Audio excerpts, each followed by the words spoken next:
여러분 안녕하십니까? 오늘 5번째 강좌 시간입니다. 지난 시간에 제가 불교의 목표는 성불이다 라고 하는 말씀을 드렸는데, 이번 시간에는 여러분들께 깨달음의 사회화라고 하는 주제로 말씀드리려고 합니다. 깨달음의 사회화, 조금 까다로운 용어가 될 수 있겠습니다만은, 제가 하고 싶은 말은 뭐냐 하면 깨달음의 현대적 의미입니다. 만약에 우리가 부처님의 가르침을 깨달았다라고 말씀했다고 할지라도 그 깨달음이 현대적인 응용이 되지 않으면 아무 의미가 없는 거 아니에요? 우리가 깨치면 뭐합니까? 현대의 모든 사람들한테 감동을 줄 수 있고, 정말 깨침이라는 게 이런 거다라고 하는 것을 이해시킬 수 있어야 되잖아요. 그런데 이 깨침의 미학을 우리들에게 적용시키기 위해서는 저는 우선 깨달음을 사회화시켜야 된다고 생각하는 사람이고, 이 깨달음이 사회의 구석구석에 메아리칠 수 있도록 해야 되는데, 그렇게 되기 위해서는 어떻게 해야 되느냐? 우선은 깨달음의 목소리 자체를 현대화해야 된다고 생각합니다. 깨달음의 목소리를 우리는 전통적으로 뭐라고 부르냐면 오도송이라고 부르지 않습니까? 오도송, 깨달음의 노래죠. 그래서 이를테면 신신명과 같은 고전도 깨달음의 노래고요. 또 벽암록에 나오는 많은 가르침들도 결국은 깨침의 그런 노래들이고, 우리 한국에서도 여러 고승들이 깨침에 관해서 그 이후의 경지에 대해서 말씀을 하지 않았습니까? 그런데 이것이 우리가 깨침의 목소리를 들을 수 있는 것은, 과거에는 성철 스님 계실 때에는 초파일 법어 같은 것이 굉장히 우리들로서는 어떤 의미로 보면은 뜻을 잘 이해는 못해도 참 상당히 불교적이다 하는 인상은 많이 여러분들 받으셨을 거예요. 산이 물 위로 간다, 이런 표현이라든지, 산은 산이요 물은 물 위로다 라든지 이런 표현들이 사실은 오도송의 한 구절들이거든요. 근데 이제 이런 것은 그래도 우리가 어떤 의미로 보면은 뜻을 잘 이해는 못해도 이게 무슨 소리인가 참 멋있는 소리처럼 들리는데, 그냥 옛날식으로 오도송을 한문글자 그냥 그대로 쓰면은 이거를 우리말로 번역을 해도 잘 이해가 안 돼요. 이를테면 바다밑 제비가 알을 품고, 이게 무슨 소리야 지금? 바닷속에 무슨 제비가 있고 이게 무슨 알을 품는다는 게, 그 다음에 그것과 비교해서 다른 종교의 어떤 그 지도자들, 가톨릭의 경우에 추기경이라든지 또는 개신교에 있어서 존경받는 그런 목사님들이라든지 이런 분들의 부활절 메시지 같은 거 이렇게 보면은 다 무슨 소리인지 알아듣겠어요. 이웃을 사랑하는 데 전념하라든지, 또는 원수도 품에 안을 수 있는 그런 인격을 양성하자든지, 이렇게 해서 다 알아들을 수 있는 언어로 표현되는 데 반해서 불교의 오도생은 전혀 알아들을 수 없는 말로 포장되어 있다는 것 자체가 문제라고 생각하는 것이죠. 그래서 저는 이 깨침의 언어라고 하는 것을 오늘의 언어로 표현할 수 있는 그런 일들이 선행해야 되겠다고 생각하는데, 앞서 제가 말씀드렸던 이런 오도성이 난해했던 이유는 바로 남종선의 화두가 가지고 있었던 그 현학성, 아주 어려운 점, 이런 점들 때문에 이런 일들이 빚어진 것으로 생각이 되는 겁니다. 그래서 저는 이것을 우리가 어떻게 하면 오늘의 언어로 되살리느냐라고 하는 생각들을 많이 가져야 되는데, 우선은 옛날 그 큰 스님들의 오도성을 보면은 저는 얼핏 의상대사의 가르침이 생각이 나네요. 의상대사는 어떤 말씀을 하셨느냐 하면은 행행 본처, 지지발처.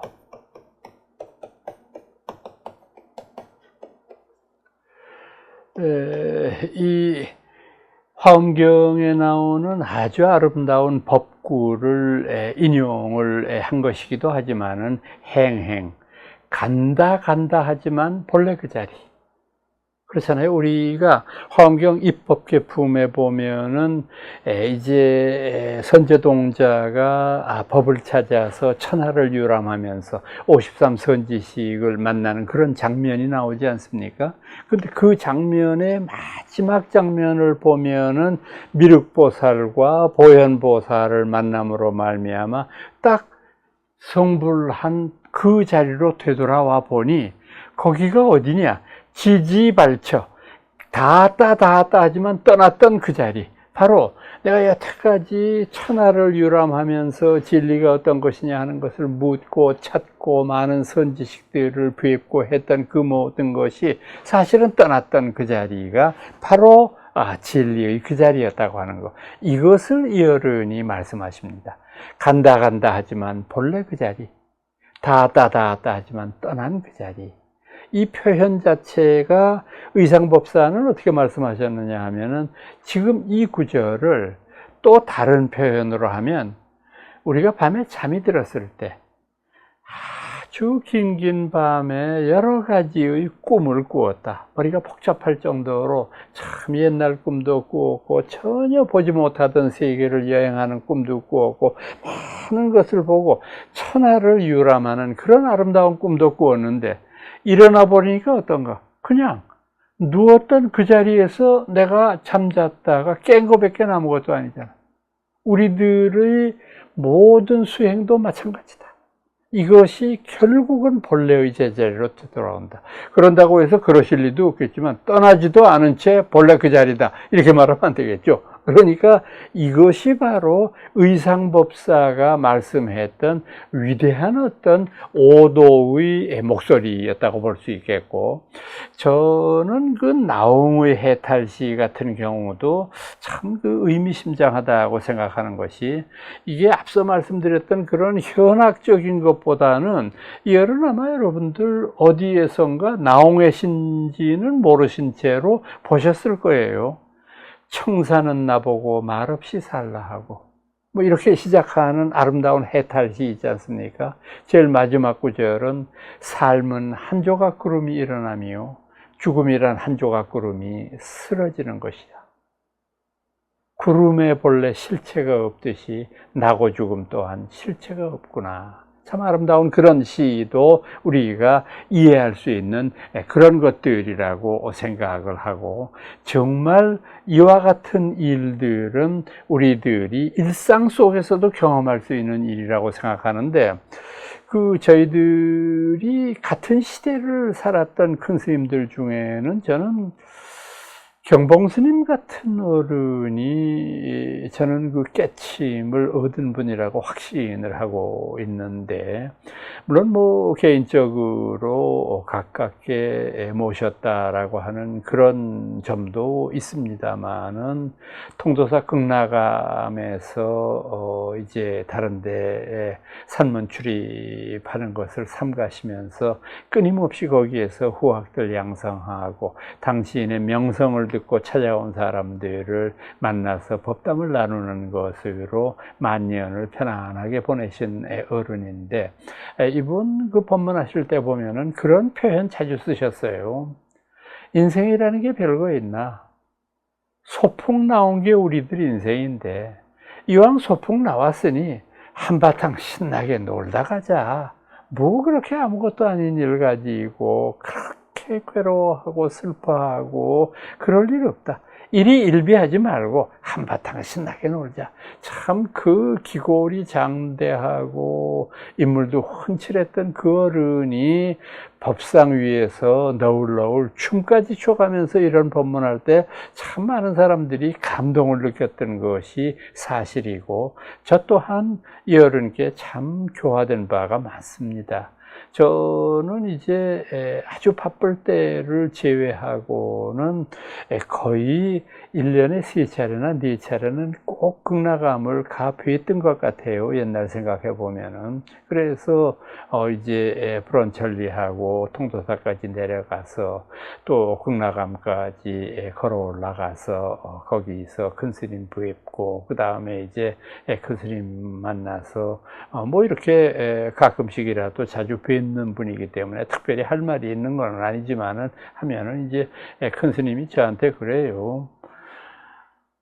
뭐 그렇게 바빴는지 뜸했네. 그래서 예, 제가 조금 뭐 일이 좀 복잡하고 바빴습니다.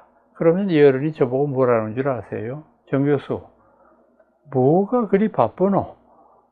그냥 그 한마디에 제가 그동안에 바쁘고 뭐 일상생활에 젖어 있던 것이 눈 녹듯이 다 녹아버려요. 그래요.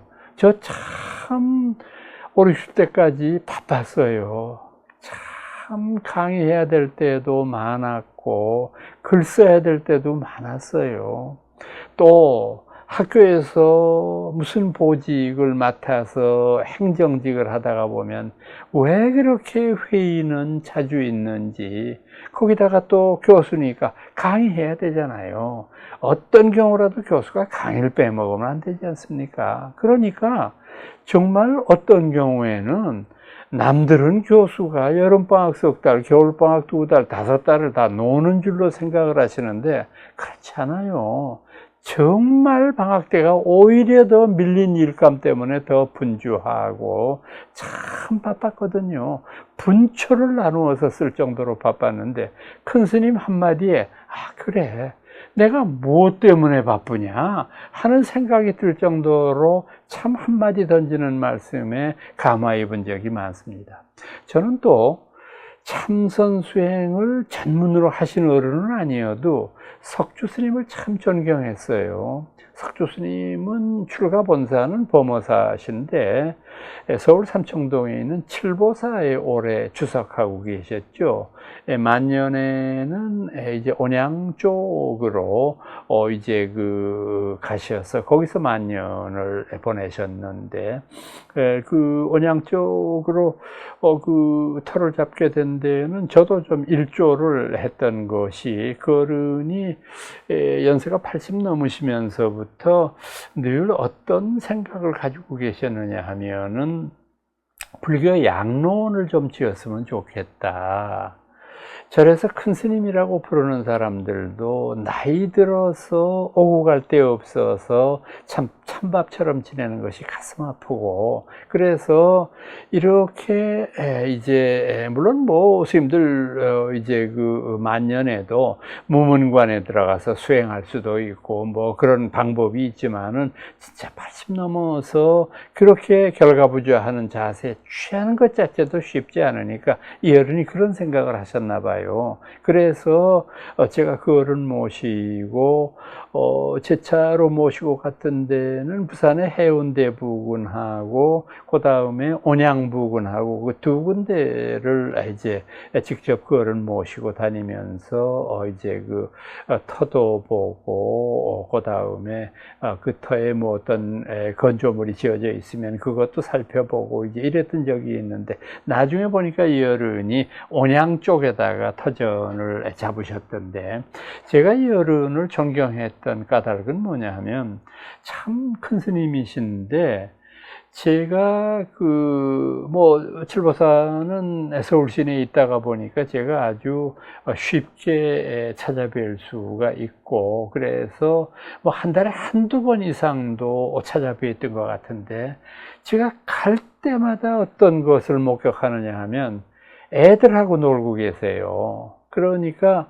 칠보사에 아마 부설되어 있는 유치원이나 유아원이나 이런 데 있는 아이들이겠죠. 그런 아이들이 뭐 철이 없으니까 큰 스님 무릎하게 앉기도 하고 머리를 막 만지면서 할아버지 왜 머리를 깎았어요? 뭐 이렇게 묻기도 하고 정말 천진난만한 모습을 하는데 그거를 싫다고 하시지가 않고 전부 애들을 그렇게 알뜰살뜰 보살피면서 저는 이 어른을 천진불이라고까지 생각했어요. 참 천진하세요. 그리고 제가 이분한테 정말 잊을 수 없는 그런 폐를 끼친 적이 있는데, 언젠가 전화를 한번 하셨어요.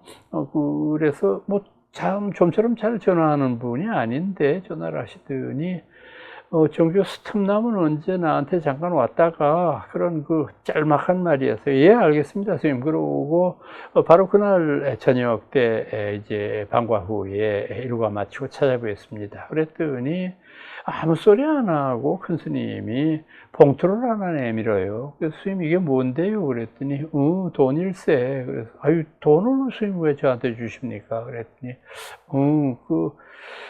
교계 신문을 보니까 정 교수가 바깥에서 법당을 짓느라고 어렵다고 하는 모연문을 내가 본 적이 있어. 그래서 내가 마음이 참 안 됐더라고.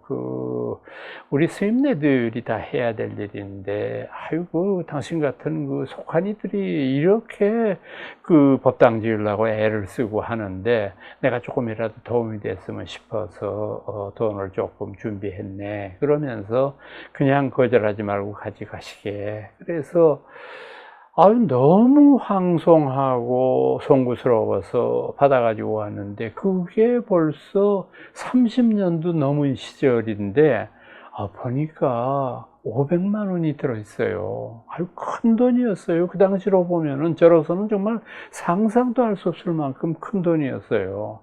아유, 덜컥 겁이 나고, 아유, 이게 큰 스님한테 받은 이 돈을 어떻게 쓰면 좋을까? 그래서 생각도 못해서, 제가 그때 불교연구원의 원장으로 있을 때니까 법당을 이제 새로 이제 건축을 하면서 부처님을 모시는 그런 불사를 제가 했었거든요. 그래서 제가 이제 그곳에 모실 불상을 모시는 일에다가 쓰기로 그렇게 작정을 했습니다. 그렇게 해가지고 제가 그 길로 곧바로 불모를 찾아갔습니다. 불모를 찾아가서 지금 500만 원이 들어있는데, 이거 가지고 불상 조성하는데 모자라면 당신이 보태고, 그 다음에 남으면 당신 그거 가지고 용돈하고, 그렇게 해서 나는 내 능력이 이거 이상은 없으니까 꼭 그렇게 해다오 라고 당부를 하고 왔습니다.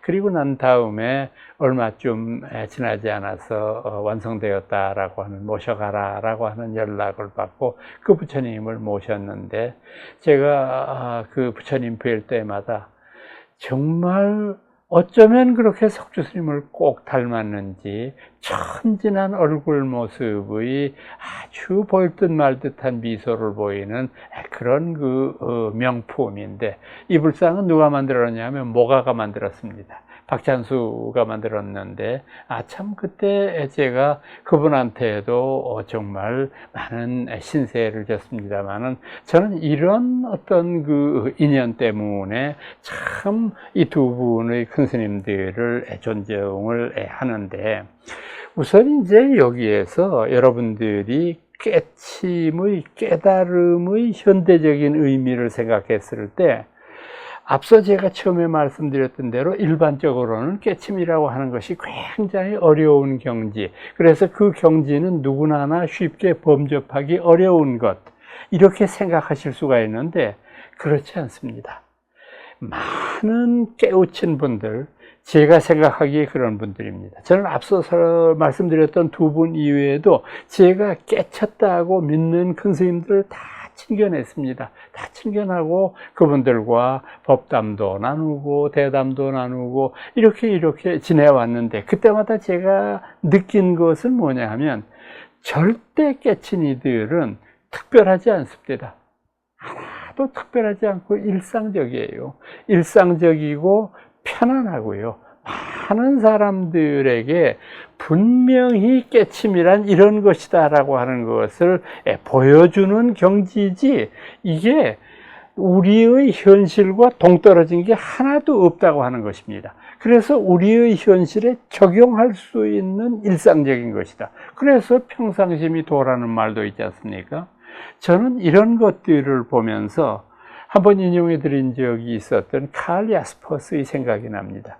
칼 야스퍼스가 위대한 실존주의 철학자지만은 만년에 닉 그로센 필로소퍼, 위대한 철인들이라고 하는 책을 썼는데, 그 책에는 보면은 소크라테스부터 시작해서 칸트, 헤겔 같은 위대한 철학자들 다 있고, 또 종교의 위대한 분들, 뭐 이를테면 부처님이라든지 공자님이라든지 예수님이라든지 이런 분들을 다 썼어요. 그런데 이제 거기에서 이분이 이런 말을 해요. 내가 왜 위대한 철인들이라고 하는, 위대한이라고 하는 말을 붙였을까? 위대하다고 하는 것은 시대 정신을 초월한다는 의미이다. 즉, 그 시대, 그분이 살고 있던 그 시대보다 훨씬 먼 미래까지 응시할 수 있는 그런 것을 가진 분을 우리가 위대하다고 말한다. 동시에 시대 정신을 초월할 뿐더러 그 시대 정신에 그대로 부합할 수 있어야 된다. 완전히 시대 정신과 동떨어져 가지고 저 혼자 뭘 주장하는 이런 것이 아니라고 하는 점을 명심해야 된다. 저는 그런 칼 야스퍼스의 위대함이 우리 부처님한테 적용될 수 있다고 생각합니다. 한마디 더 덧붙인다고 한다면 깨침이라고 하는 것은 영속성이 있어야 돼요. 이 영속성이라고 하는 것이, 깨침이라고 하는 것이 선종에서 주장하는 대로 순간의 깨달음을 우리들한테 닥치는 경우는 여러분들한테도 있고 저한테도 있어요. 제가 열심히 공부하는 와중에서 경전을 아주 열심히 보다가 그래, 이 구절이구나 라고 하는 마음에 깊은 울림이 있었을 때 그 순간 저는 깨친 거예요. 또 제가 남의 상갓집에 문상을 갔다고 가정을 합시다. 얼마 전까지 같이 만나서 밥 먹고 즐기고 웃으면서 그랬던 사람인데 벼랑간 싸늘한 시신이 됐다고 연락을 받으니까 가슴이 아파요. 그래서 주변을 이렇게 둘러보면서 유족들을 위로하면서 제가 순간 마음으로 이런 생각을 합니다. 그대가 지금 떠난 것은 나도 또한 그대와 같은 존재라고 하는 것을 일깨움이 위함이다. 그러면 결국 삶의 무상성을 내가 깨닫는 것이 내 스스로가 고독하고 슬픈 것을 이길 수 있는 방법이 아닌가라고 생각을 했을 때 그 순간은 제가 분명히 부처님의 무상을 깨달은 거예요. 근데 문제는 제 깨달음은 금방 깨달았다가 또다시 안 깨달은 쪽으로 흘러가 버린다는 거예요. 깨달으면 그 다음에 뒷걸음질 해버려요. 그러니까 이게 우리들의 입장에서 보면은 깨침이라는 것은 깨치는 그 순간이 중요한 것이 아니라 깨침이 영속적으로 이어지는 것이 진실한 깨달음이라는 거죠. 이 부분에 관해서 고려 때의 명승이었던 보조국사 진울이 아주 중요한 말씀하신 적이 있어요. 보조국사 진울이 불교 형이상학 가운데 가장 대표적인 도노 점수의 논쟁을 잠재운 분입니다. 참 위대한 고승이었어요. 도노냐 점수냐 이걸 가지고 끊임없이 불교의 여러 학파들끼리 다투고, 일반적으로는 도노는 선종을 가리키고 점수는 교종을 가리키는 말인데, 도노를 이야기하는 선종 가운데에서도 돈돈이 있고 돈점이 있어요. 아주 돈하고 돈한 그런 종파는 임재종이죠.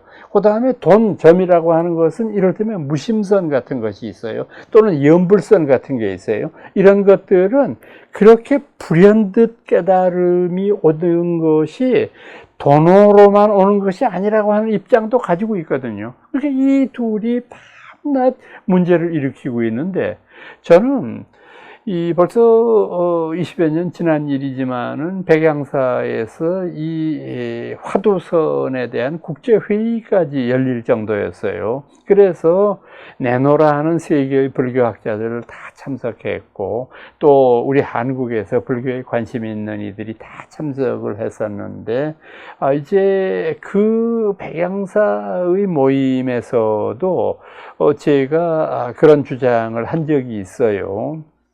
이 도노와 점수에 대한 우리 불교계의 여러 논쟁은 매우 미안하지만은 이건 별다른 의미는 없는 거라고 나는 생각한다.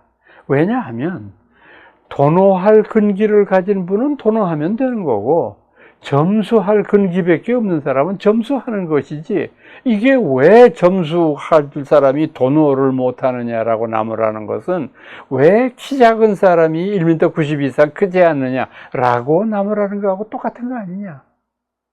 그러니까 도노니 점수니 하는 그 논쟁 자체에는 큰 의미가 없는 것이고, 다만 이것이 나의 수행 방법에 있어서 선학과 교학의 나님의 면에서는 이게 문제가 있을 수 있는 거니까 그 점에 대해서는 토론할 수 있는 것이다. 이런 주장을 제가 했던 기억이 있습니다만은, 이 깨침이라고 하는 것이 영속적으로 이어질 수 있는 것, 이게 깨침의 가장 중요한 것이다. 그래서 저는 이런 생각을 합니다.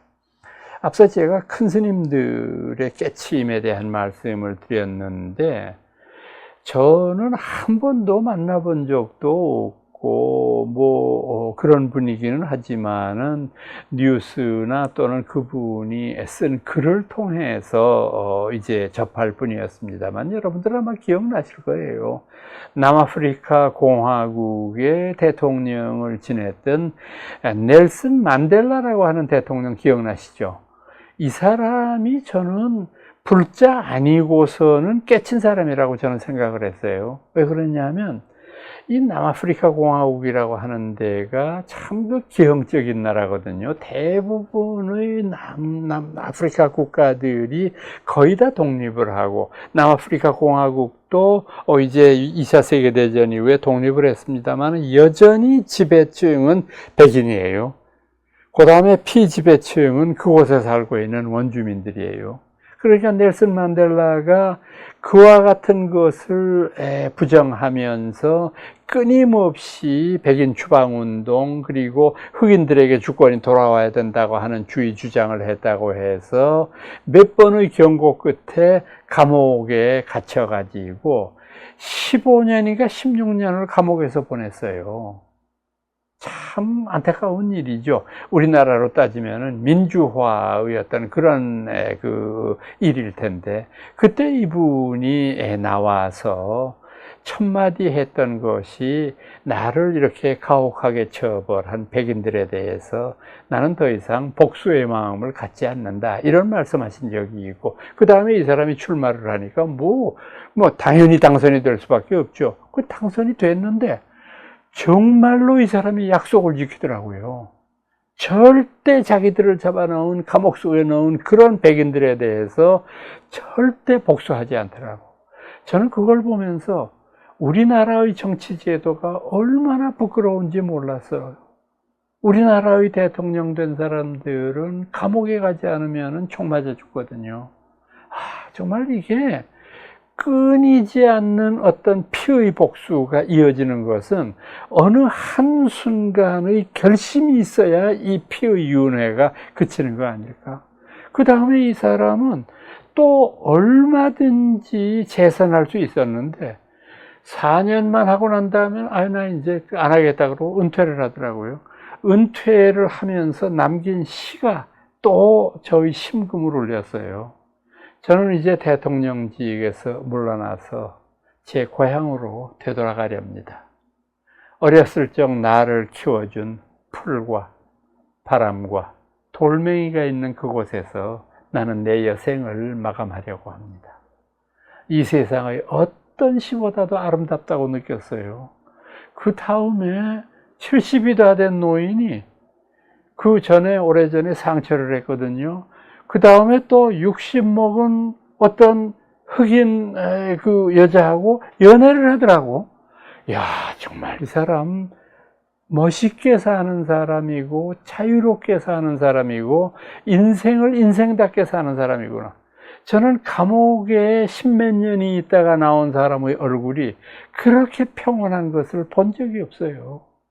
대부분 눈을 아래로 내리깔고 겉으로는 용서하겠다고 말하면서도 속마음으로는 이를 받득하는 모습들이 대부분 보이는, 비치는 모습들인데, 이분은 전혀 그렇지가 않아서 저는 참 아프리카에 살고 있는 사람으로서 이 사람을 극히 존경하는 사람 가운데 하나입니다. 자, 그러니까 깨달음을 사회화시키는 방편은 어떻게 해야 되느냐? 저는 현대의 선지식은 철학적인 분이어야 한다고 생각합니다. 우선은 회의할 줄 아는 사람이에요. 회의라는 게 뭡니까? 모든 것이 분명하게 인식되던 것을 이것이 한번 올바르지 않을 수도 있다고 의심해보는 사고죠. 이 비의심하고 있는 회의 다음에 오는 것이 탐구입니다. 그 다음에 연구를 해야죠. 그러면 어떻게 하면 이 문제를 해결할 수 있을까? 그 탐구 다음에 오는 것이 뭐냐? 수행이죠. 우리 불교는 수행의 종교예요. 이것이 포교사 여러분들도 마찬가지이고 저도 마찬가지고 또 불자라면 누구든지 수행하는 것이 우리들의 중요한 존재 이유라고 하는 것을 분명히 인식하셔야 된다고 생각합니다. 오늘은 여러분들께 제가 깨달음의 사회화, 깨달음의 현대적 의미라고 하는 주제로 말씀드렸습니다. 다음 강좌에 다시 뵙겠습니다.